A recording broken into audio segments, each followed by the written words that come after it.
Crazy Rich Asians was huge. Fresh Off the Boat was historic. The star Constance Wu was on top of the world. Then with one tweet, it all came crashing down. People were canceling me for being ungrateful and ungraceful. I read these DMs from an Asian actress. She called you a blight on the Asian community. The world was saying, you will never suffer as much as you deserve to suffer. Wow. I was unsafe at that point. The backlash drove her to attempt suicide. I was feeling like I didn't deserve to live, feeling like I'd ruined everything for everyone. And maybe I did for some people, but people make mistakes, right? For the first time in years, Constance Wu was speaking out. I had swallowed the abuse for so long. It was him rubbing my leg and being like, your skin is so smooth, and then going further. You talk about having been raped. Her response to those who turned against her. Do you feel the need to apologize anymore?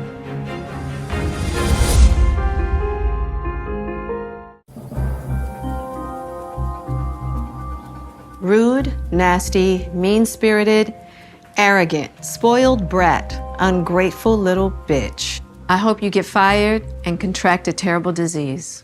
Wow. These are just a few of the harsh comments posted about our special guest today. In 2019, Constance Wu was a Hollywood darling. Her stellar performance in the smash hit Crazy Rich Asians earned her a Golden Globe nomination, the first for an Asian woman in 56 years. She played a hilariously strict mom in the popular sitcom Fresh Off the Boat, and a stripper alongside J-Lo in Hustlers.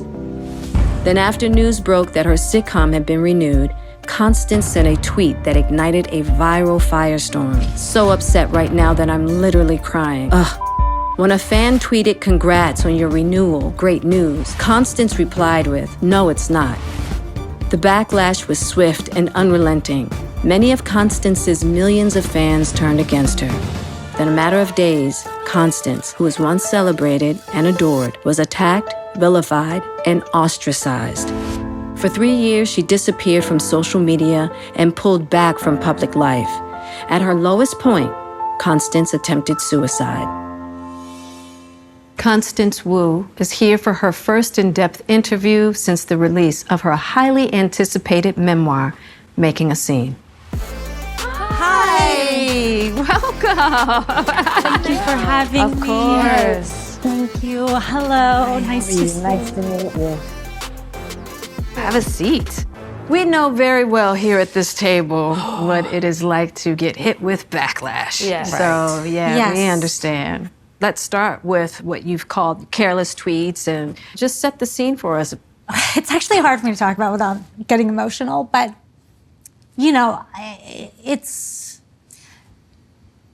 funny because people were basically canceling me for being ungrateful and ungraceful. And they were saying, you know, I didn't think about the other people's jobs on the show and how selfish that was and how I was like behaving like a diva. And what people didn't realize is that during my first couple years on Fresh Off the Boat, I was sexually harassed and I was intimidated and I was threatened all the time. Right. This producer, he is an Asian American.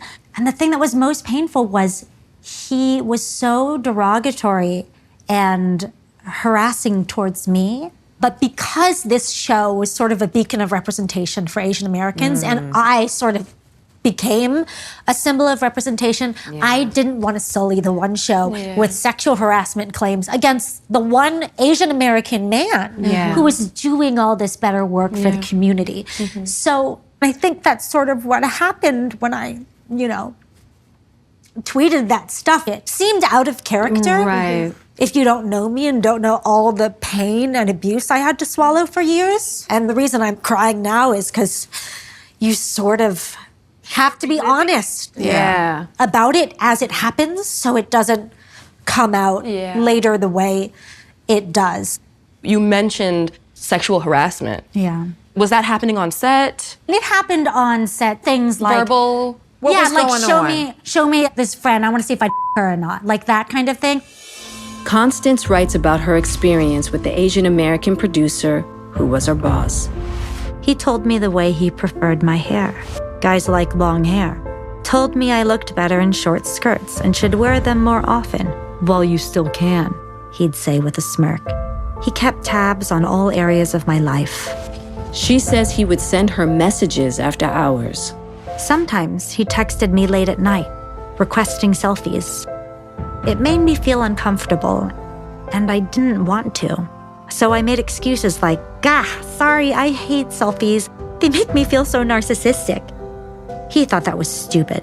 It's not a big deal, he told me later. Lots of actresses send me selfies.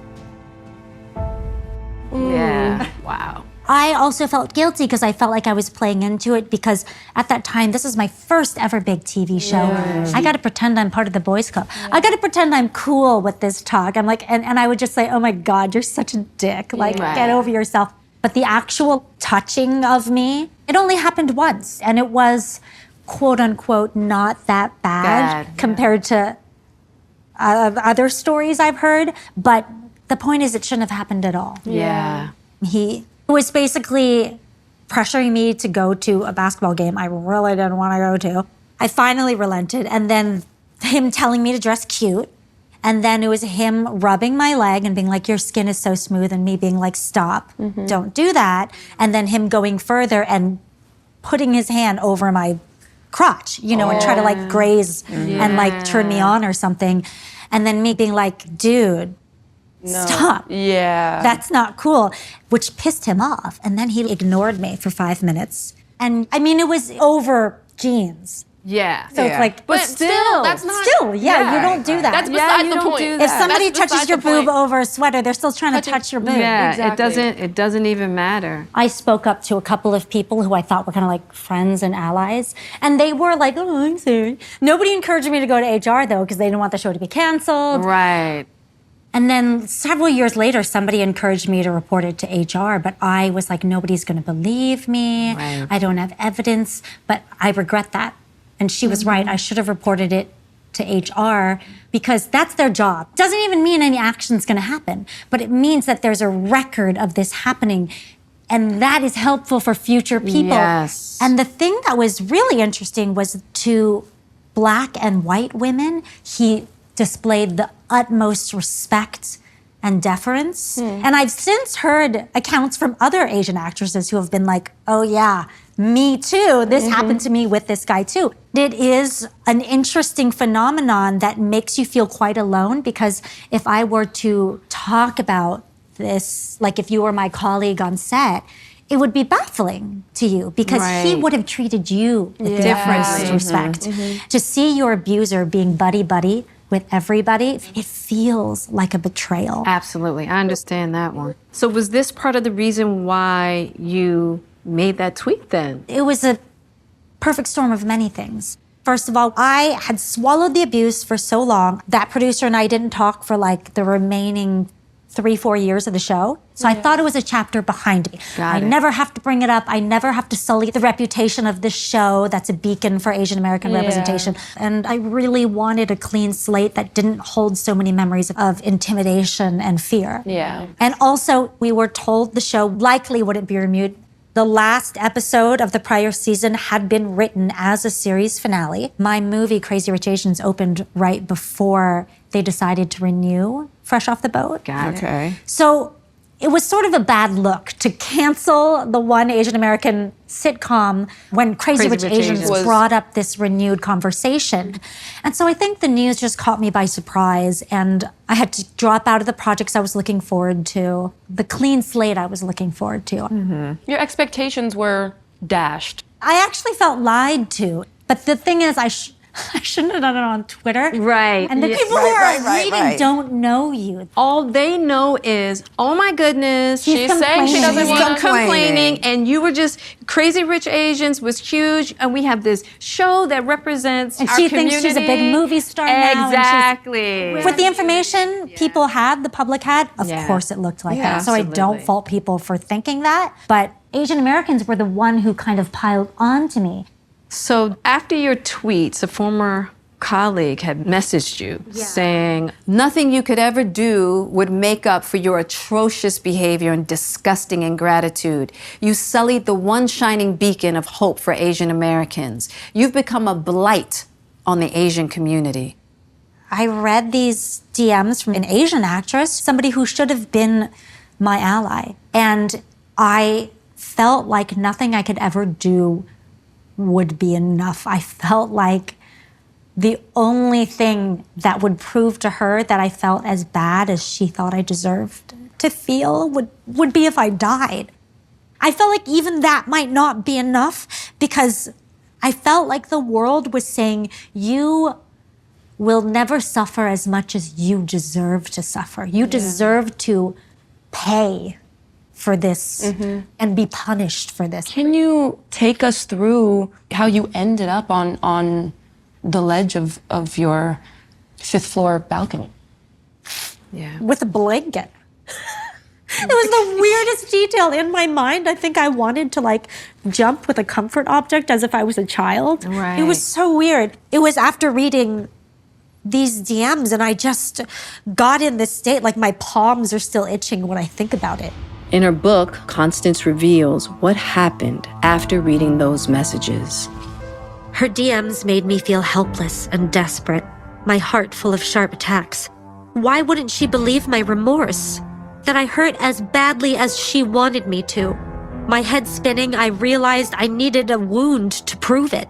To prove that I hurt as bad as everyone said I deserved to hurt.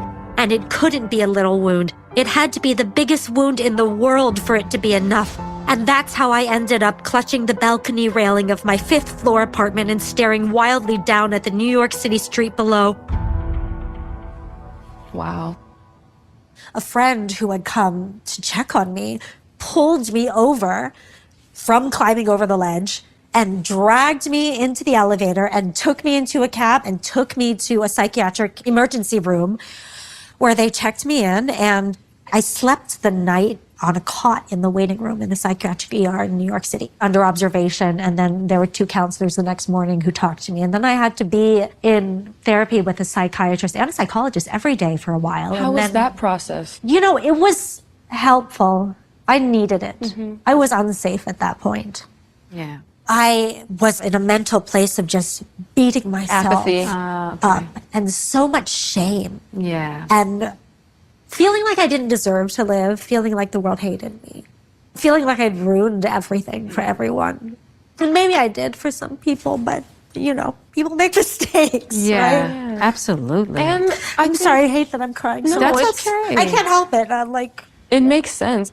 I know growing up in the limelight, we kind of are like, oh, whatever. We kind of try to brush it off. Like, yeah, people say things, people this and that, and we try to normalize it, but it's not normal for millions of people to be hateful towards one person. And it shocks the nervous system, and it shocks the mind, and it shocks the heart, and it shocks the soul. It's not normal, and it hurts. So it was those hurtful DMs. And Those- on top of probably- everything else. Of everything the DMs else. were sort of the, you know, That was the straw part that broke really the camel's back. Yeah. pushed Yeah. you, and that's what got you to that place of possibly harming yourself. And Yeah. you're right, it's not normal. I have been punished. Right.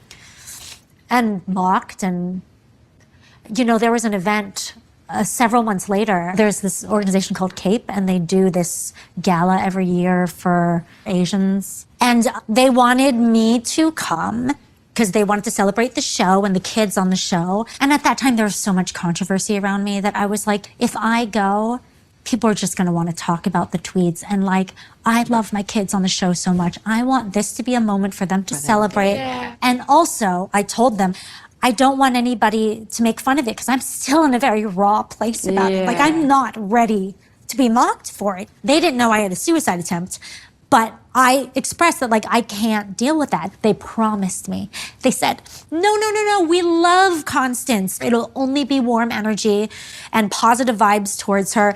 So I was like, okay, I'll go. And then they sat me like in the front row and like had all these cameras on me. And within 10 minutes, the host of the show like made a crack at me. Yeah. And I was sitting there alone trying not to cry in a public setting. And the whole audience was like, oh, they had promised they wouldn't mock me, and they did it right off the bat. It almost felt like they were setting me up for it. And it truly felt like a betrayal from the Asian American community. Yeah. A couple months prior to that, I was in the emergency room. Yeah.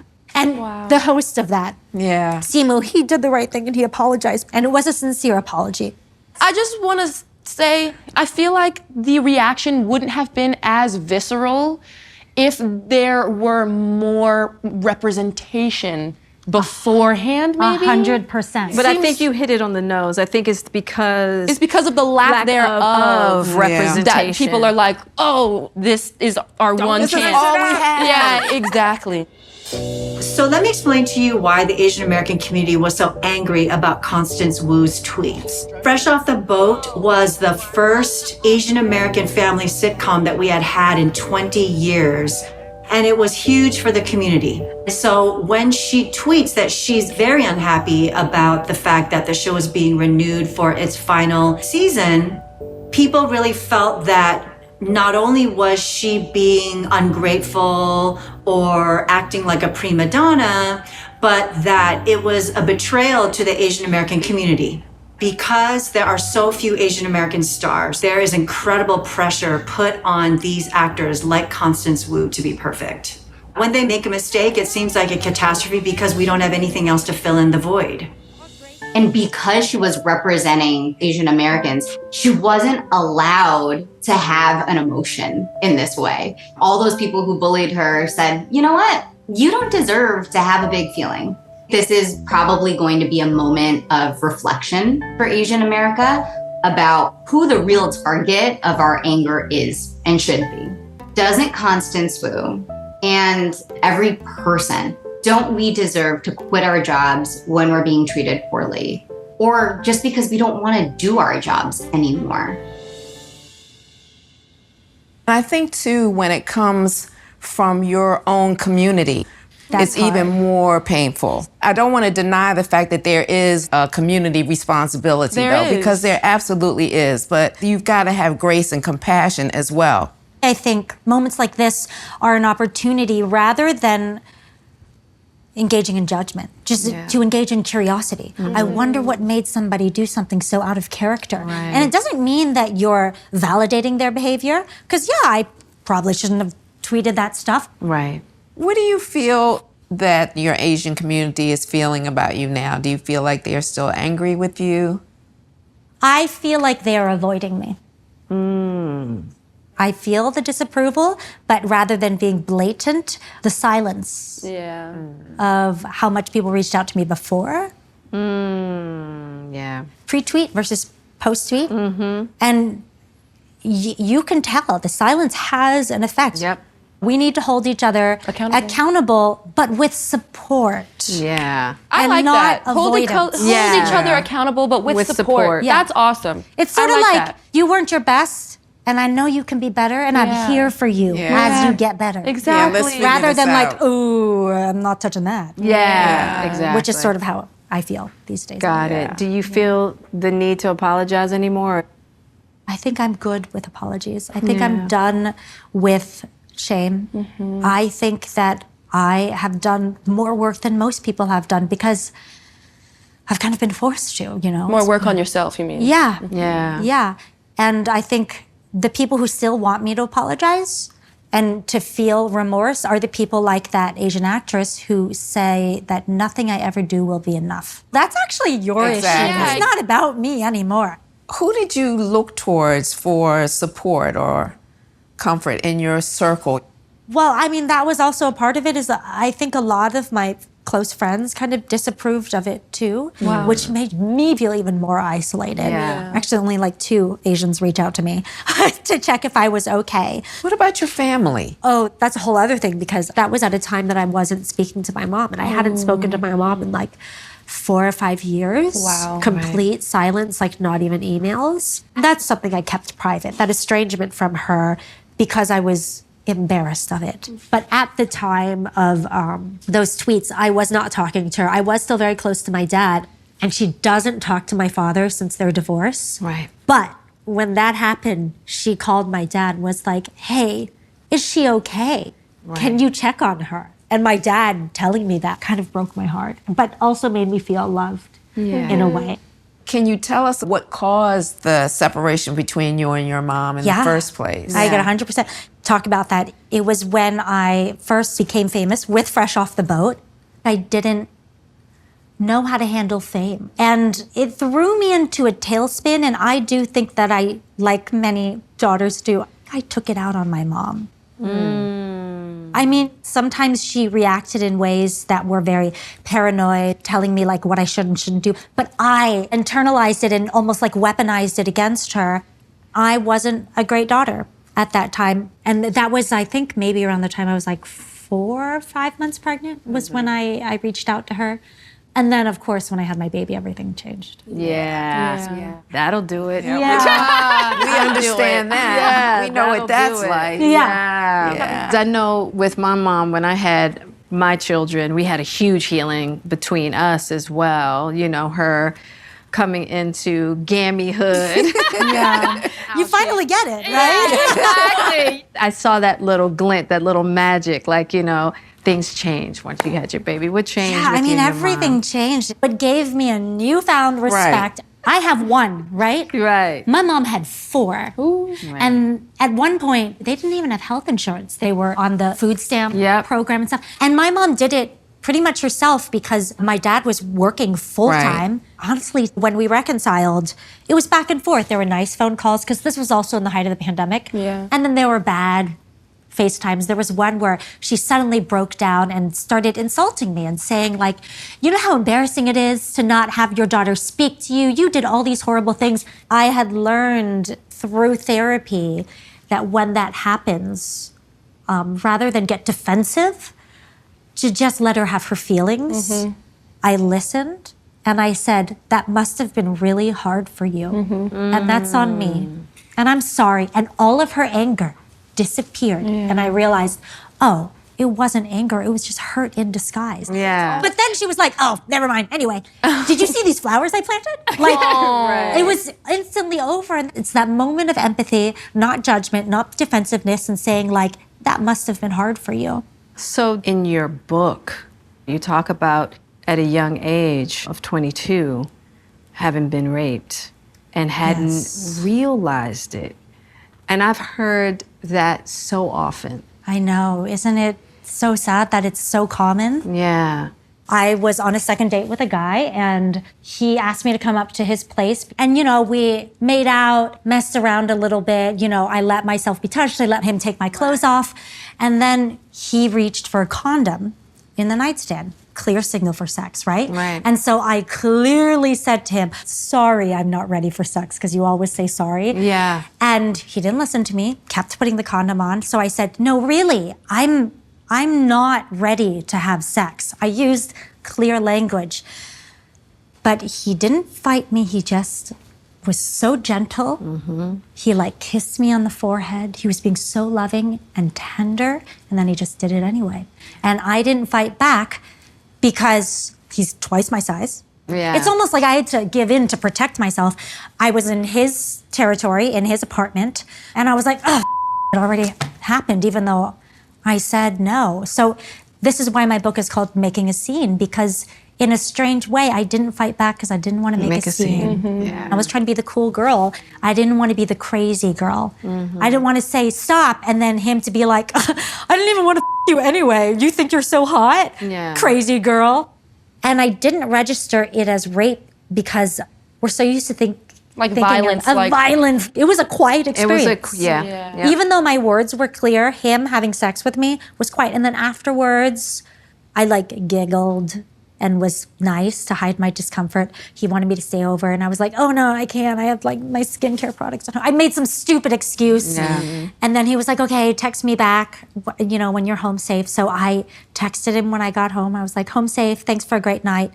So if I were to accuse him of rape in a court of law, he has these texts that say, thank you for a great night. It would not go over well. All I have is my voice saying, I'm not ready for sex. I think we define rape as like, oh, it needs to be like violent and everything, but rape is just a clear disregard of consent. Yeah. Yeah.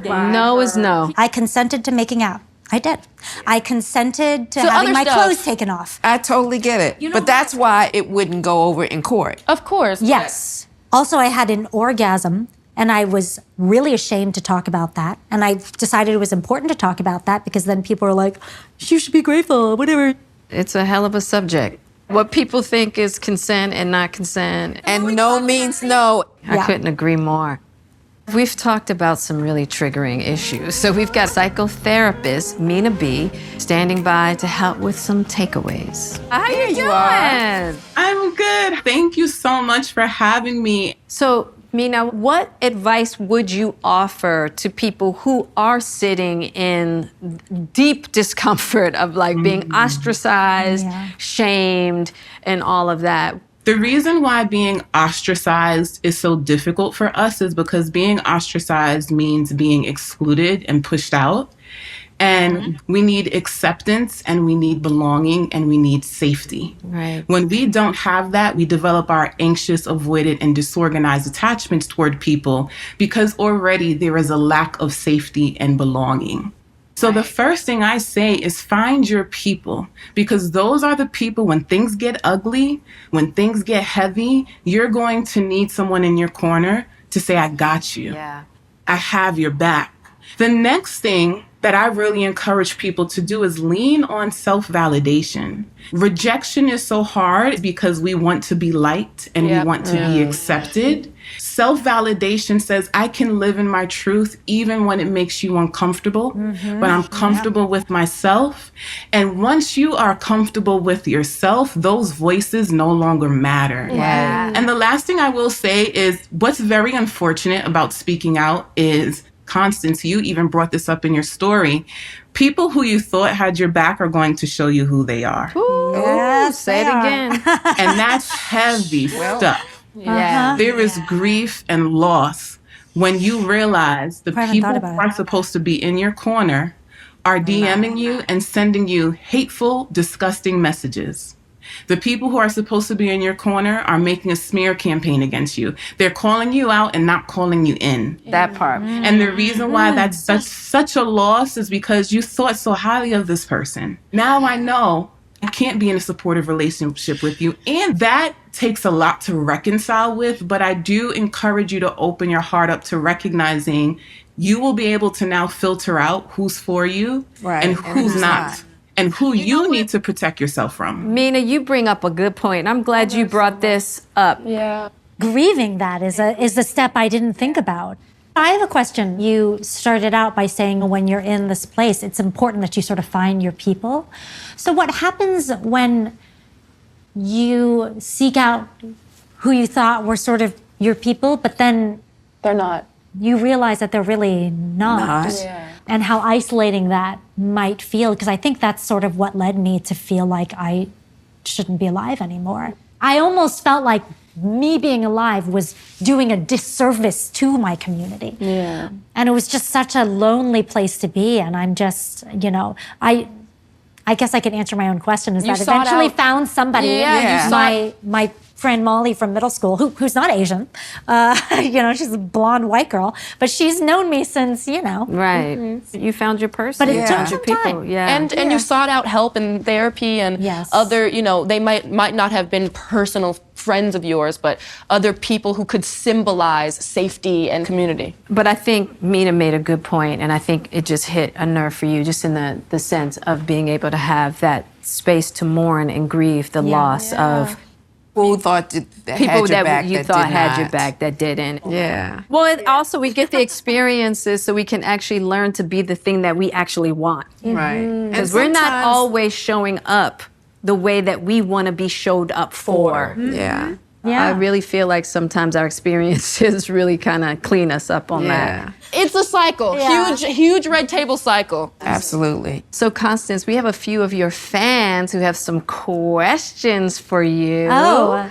Madeline from Toronto says she relates to Constance. Hi, Madeline. Duck fam, I'm so happy to be here. Constance, I just first want to say thank you.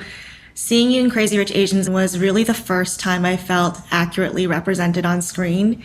It really led me to feel more comfortable and proud of my identity as an Asian woman. I grew up in a pretty white town, and I didn't see people who looked like me around, not in school, not at the mall, and definitely not in mainstream media. And it really affected my self-worth as an Asian woman. It made me feel like I wasn't good enough. So it made me want to assimilate and whitewash myself. Yeah. Okay. You had somewhat of a similar experience growing up in Richmond, Virginia. Oh, yes, completely. My high school mascot back then was a rebel holding a Confederate flag. Wow. That was our mascot. Whoa. Yeah. Oh, that's deep. It has affected my mental health a lot. It's something that I am still working through. And so what I would like to know is, what are some ways that you keep your mental health in check, especially after all that you've been through? I mean, regular therapy. I had to go every day at one point when things were really bad. Now I still go once a week. But even before that, I've read books. Like I've read a lot of Brene Brown. Yes, Helps me Brene a lot. Brown. Oh my God. through, Yes, Brene. Brene Brown. We love Brene. I read a lot of self-help, which Power for some of reason... vulnerability. Oh my God, amazing. But for some reason, there's like a stigma around self-help books, so much so that now they have to call it self-improvement, as if asking for help is a horrible thing. It's Yeah. not. I remember one time I Googled, how do I become a more forgiving person? Because I was having trouble Wow. forgiving somebody. And I've done that. yeah, one of the first things that came up was when you're forgiving somebody, you're actually doing it more for yourself. yourself. So that you're not holding that hatred in your heart. So just even taking the time to seek out those questions, that's what I do. I'm continually trying to be a better person. Yeah. I encourage people to start journaling and writing out your thoughts. What do you think about yourself? What do you think you deserve? Another thing is to start audio journaling, talking and recording yourself. And the reason why that can be important is because when you listen to yourself, you can start pinpointing the discrepancies in your thinking. So you say to yourself, Patterns. I can't believe I really thought that about myself. That's interesting. Yeah, you're able to really dissect what's living in your mind, because this is the problem. We live in our head. Yeah. And when we pull all that stuff out, we can use discernment and we can use judgment and have a more sound mind. Absolutely. Well, thank you so much, Madeline. Thank you. Thank you. So, Ebony from Pennsylvania says that she's been vocal about the problems going on at work. Hi. Hi. So I've been involved in a workplace where I've spoke up about situations that I felt like were biased or prejudiced or racist in some way.